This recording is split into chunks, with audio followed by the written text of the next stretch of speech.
The Athletic put it out. Breaking news. The Fever have waived veteran DeWanna Bonner. The team announced. Indiana looked at trade possibilities for the six-time All-Star who had not played since June 10th for what the team called, quote, personal reasons. Well, the personal reasons were, from what I could tell, playing time is what I knew. When I pulled her stats up last night, I was thinking about making a video this morning, and I've been gone most of the morning, so it's interesting that I just happened to get home in time for this to break. Was her minutes had significantly dropped from last year. Well, in turn, if her minutes drop, a lot of her production numbers that she can see and the rest of the league can see also dropped with it. Look, she's just like Natasha Howard. She looks old on the court. At first, it was just a rumor, a few missed practices, a couple of cryptic absences, whispers in the locker room, but then silence. DeWanna Bonner had vanished. No warning, no explanation, just gone. DeWanna Bonner stated, "I want to sincerely thank the Indiana Fever for the opportunity to be a part of the Fever franchise. Despite our shared goals and excitement heading into the season, I felt the fit did not work out, and I appreciate the organization's willingness to grant my request to move on, particularly at this point in my career." Bonner stated, "I wish the Fever great success as they continue to build around this dynamic group of young players." So DeWanna Bonner kind of spoke about why she leaving, basically saying that it didn't work, she didn't fit. But at the end of the day, judging off everything I seen displayed, the Indiana Fever gave her everything she wanted coming from Connecticut, even granting her the same coach, and bringing over Keith Porter. Yes, Keith Porter was a big part of DeWanna Bonner having major success in Connecticut. They literally built the whole damn team around her, bro. And from everything I did research, this whole motion offense experiment was simply for DeWanna Bonner, bro. Yes, the motion offense, the one everybody hates, that was for DeWanna Bonner. It's crazy that Stephanie White, she should feel like a damn fool. You brought her over here and she fucked us. I'm gonna be honest, she fucked us real good, bruh. With all that being said, let's check out what Ari McDonald said. The Indiana Fever just released this moments ago. Now, the Indiana Fever has signed guard Ari McDonald through the remainder of the season. They stated today the Indiana Fever have announced the signing of guard Ari McDonald, who previously featured in 3 games via the WNBA emergency hardship. Now, DeWanna Bonner has automatically been waived with this signing. Over her 3 games with the Fever this season, McDonald averaged 11 points per game, 3 assists per game, and 2 steals. And in her absence, a storm began to form. Because when a veteran leader disappears without a trace, it doesn't go unnoticed. Not by fans, not by coaches, and especially not by teammates. Not when one of those teammates is Caitlin Clark, the very heartbeat of a rising Indiana Fever team that's been clawing its way out of mediocrity, one exhausting game at a time. Bonner's absence wasn't just physical, it was symbolic. It screamed something no press conference ever could. I don't want to be here anymore. Here is DeWanna Bonner's response. So, I want to sincerely thank the Indiana Fever for the opportunity to be part of the Fever franchise. Despite our shared goals and excitement heading into the season, I felt the fit did not work out, and I appreciate the organization's willingness to grant my request to move on, particularly at this point in my career. Bonner said, "I wish the Fever great success as they continue to build around this dynamic group of young players." Show up to work. Show up. Like, by the way, if DeWanna Bonner had requested a trade, like if she requested a trade, this is my only issue with the situation. My issue is not DeWanna Bonner wanting out. My issue is the fact that she took her money and just refused to play. She refused to play. Like, you had fans out there praying for you. Hoping that it wasn't any family issues and saying, like, you know what, like, one of them is like, thank God, good riddance, you quit on the team, see ya, peace, whatever, go away, bye-bye now. Look, at the end of the day, she didn't want to be there. And if you're either with us or you're against us, and clearly you're now against us.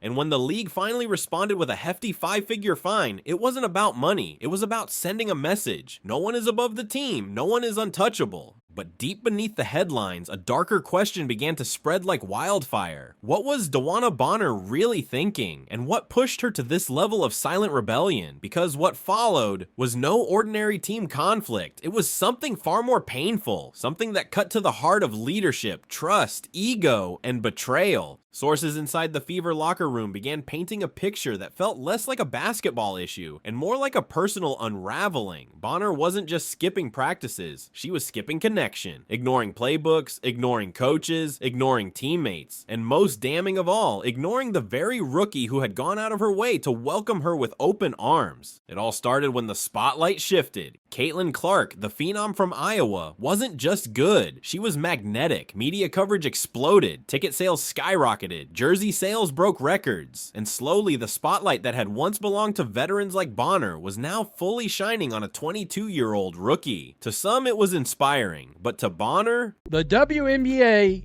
is not a serious league. Why? Because you've got actual players in this league that are in romantic relationships with other players on other teams. And you've got players making decisions pretty obviously because they're trying to get to their significant other, I guess. I mean, look, anybody with any common sense is not stupid when you see this. So DeWanna Bonner is, of course, waived. She was disgruntled. We talked about the fact that she wasn't getting the minutes that she was getting last year, yada, yada, yada, right? Her minutes dropped from 32 minutes last year down to 21 this year, and that's with 3 starts. She started 39 games last year. Now, one could argue that she aged a lot in a year. You could say that. And boy, the Indiana Fever look like idiots for letting this lady go. Timmy Fabinley, who's balling out with the Golden State Valkyries right now. 10 points a game and 6 boards.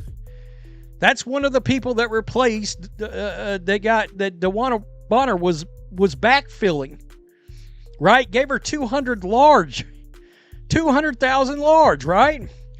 So, she has released a statement about her release, but that's not the most interesting thing. Now, in case you're wondering, her significant other is Alyssa Thomas. All right? Are they still together? Yes. They, of course, played together with the Connecticut Sun, and they are currently in a long-distance relationship. She is with Thomas, who is with the Phoenix Mercury. Except, did DeWanna Bonner literally just quit on this team because she wanted to go play with her girlfriend?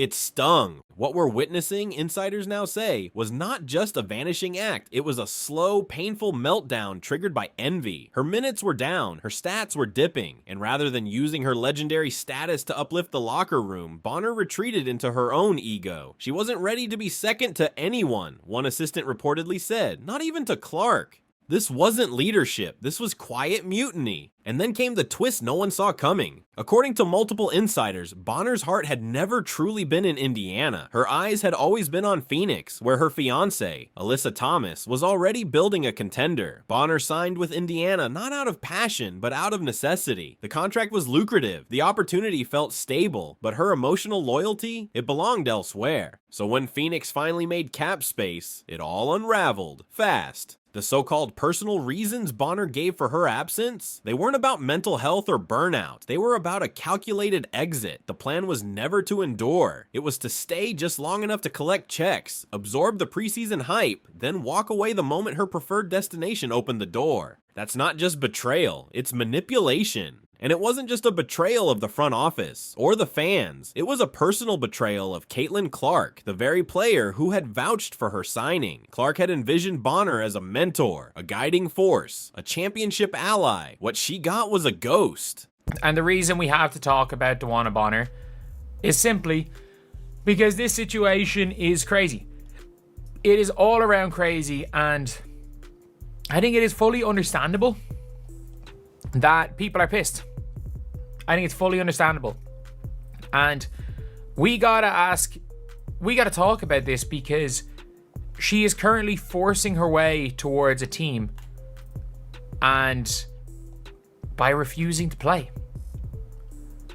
Like, that is straight up, like, in my opinion, is a crazy thing. It's like she's entered a transfer portal with a do not contact tag. She is forcing her way towards one team. She's acting like a mid-season free agent. And it's genuinely just, it's a bad look for the league. It's a bad look for the league that one of the greats of all time are doing this. And by the way, like, for anyone saying that, oh, players have done this in the NBA, Jimmy Butler did it in the NBA. Well, yeah, it was a bad look for Jimmy Butler too. Do we not remember what people were saying about Jimmy Butler? Was it a bad look for Ben Simmons? Hell yeah. People have still not forgiven Ben Simmons for what he did with the Sixers. People have still not forgiven Simmons. It has been half a decade since the young socialite thing happened. It has been it's been 4 years, so almost half a decade. Like, it was so long ago that I was, 24 years old? I'm pushing 30. I'm turning 30 in like 14 months. And if you guys agree, subscribe. We are so close to 52k. That's kind of our goal over the next couple of days, is 52k. We are 300 subscribers exactly off it. But like, lads, when Bonner disappeared, it didn't just leave a void on the court, it left a crater in the locker room. Chemistry collapsed, trust evaporated. Younger players looked to Caitlin Clark for answers she didn't have. Coach Stephanie White, once hopeful that Bonner's presence would anchor a young team, was suddenly left exposed. She sabotaged the system from within, one Fever staffer confided. Every practice she skipped made the team worse. Every absence left us scrambling.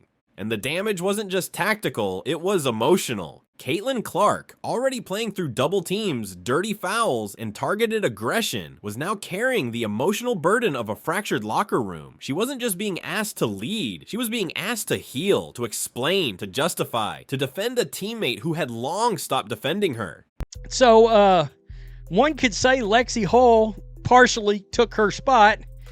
By the way, if you think it doesn't pay to be on this team, Lexi was 9th in the All-Star voting when it came out a few days ago by a good bit. DeWanna Bonner was way down at 38.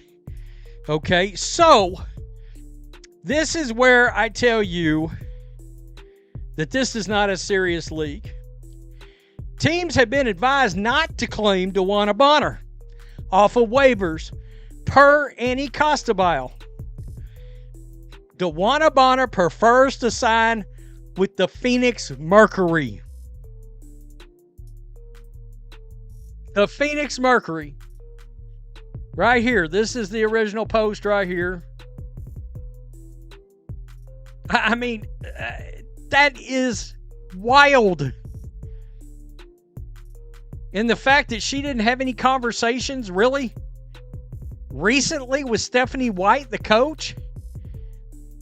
I mean, I wonder if she understands, maybe they don't care in this league, that she just quit on a team, obviously, in front of everybody because she wants to play with Alyssa Thomas. Bonner prefers to sign with the Mercury. And there's been a lot of response to this. I mean, guys, it's crazy. This is what is so perplexing when people get mad that you bring up anything personal about this league. Well, unfortunately, the players themselves have chosen to interweaved their relationship, interconnect, however you want to put it. She fought for her, and Bonner quit, one WNBA commentator said. That's the kind of betrayal you don't forget. The WNBA has preached professionalism. It has demanded commitment. But how can it demand those things while allowing a high-profile vet to pull a stunt like this?